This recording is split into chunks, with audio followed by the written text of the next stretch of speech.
सूरज संग आंचल, सूरज संग आंचल। मेरे बहुत ही प्रिय छोटे भाई सूरज त्रिपाठी, मुरली का पुरवा, महमदपुर भाव, कुंडा, प्रतापगढ़ से, जिनकी शादी हो रही है। पूरा त्रिपाठी परिवार खुशनुमा माहौल में रंगा हुआ है। इसी बीच मैं आपका भाई अवधि भोजपुरी गायक विकास पांडे आप सभी त्रिपाठी परिवार के बीच भेज रहा हूँ एक प्यारा सा गीत। सुने और जोरदार ठुमका लगाएं। आसरा म्यूजिक। सूरज संग आंचल के परण बेलई,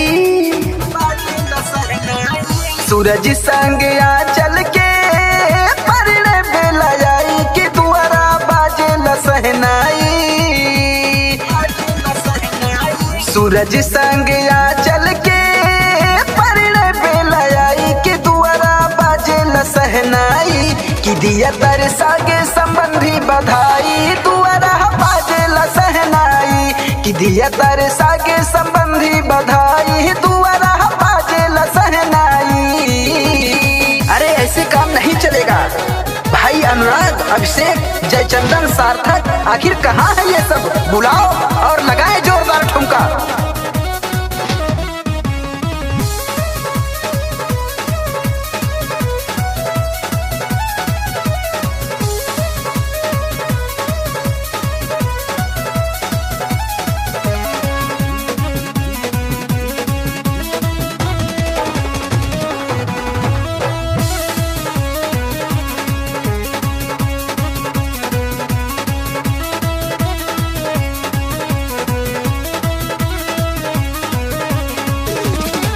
शुभ दिन लगन मुहूर्त बड़ा नीक बा।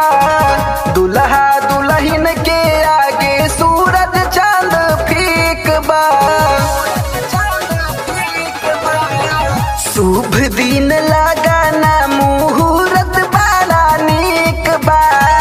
दुल्हा दुल्हन के आगे सूरज चांद फीक बा। सुंदर बजोड़ा चांद शरमाई, दुआरा बाजे लसहनाई। सुंदर बजोड़ा चांद है जाता शरमाई, दुआरा बाजे लसहनाई कि दिया तरसा के संबंधी बधाई। दुआरा बाजे लसहनाई कि दिया तरसा के संबंधी बधाई। दुआरा बाजे लसहनाई। और भैया सार्थक, अंश, संस्कार, ये सब कहाँ बाटे हो? पार्थ, कान्हा, हाँ दे भैया, सबके सब गायक हैं। अरे सबके पकड़ के लावा और सबके नचावा।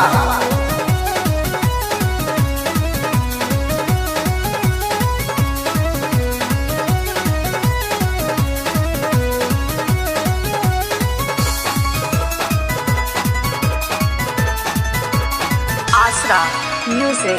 ठुमका लगावे बुआ, फूफा, मामा, मामी, दीदी, जीजा, मौसी, मौसा, चाचा और चाची। ठुमका लगावे बुआ, फूफा, मामा, मामी, दीदी, जीजा, मौसी, मौसा, चाचा और चाची। नाचतार डीजे पे गाना बजाई, दुआरा बाजे लसहनाई।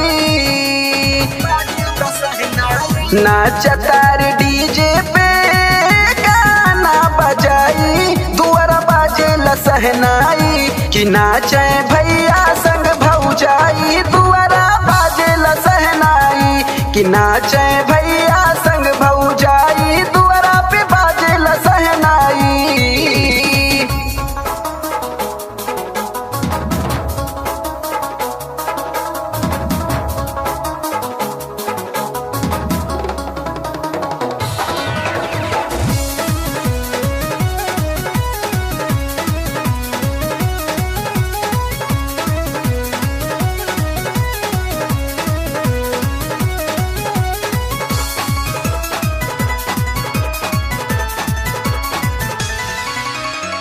भाई अनुराग, अभिषेक, जय चंदन, सार्थक, अंश, संग संस्कार करे अभिनंदन।